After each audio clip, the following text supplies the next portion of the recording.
you start to self-destruct.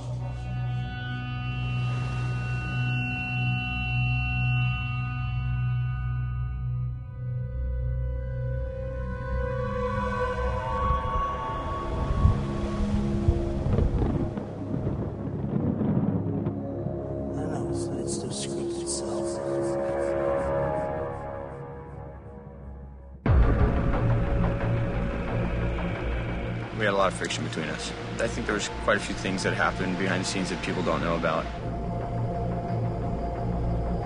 There was a time there I literally would go to sleep at night thinking of ways to punch him in the face.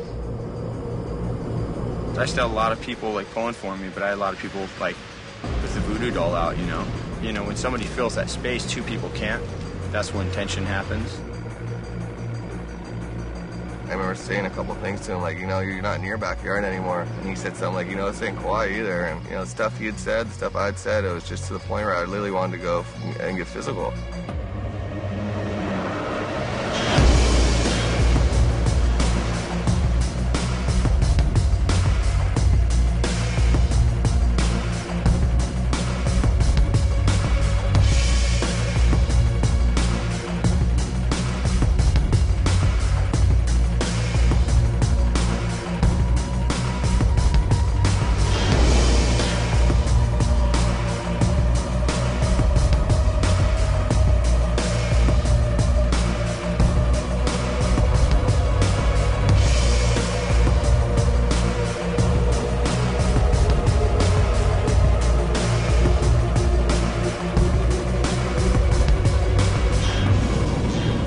It's funny because in ways it was totally blown out of proportion in the media, the tension between us, and in other ways people didn't know about it, and it was maybe more than people thought. And I started believing what I was reading and the hype. I started getting into the character and just kind of going, yeah, fuck Kelly.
People don't get pushed by nothing. Competitively in sports and stuff, you get to see what people are made of when they really get pushed their back to the wall. And I know that Andy has made me a better, more focused, stronger competitor and surfer. Whether I have been in situations I wanted to admit it or not. He's, someone that I've looked up to and is in a level of surfing that no one else is on that level. So when I was going up against him, I didn't think of I was going to be better than him, but I might be a better competitor at that day or wherever we were at, This thing kind of consumed us. It took us, it was like people were speaking for us.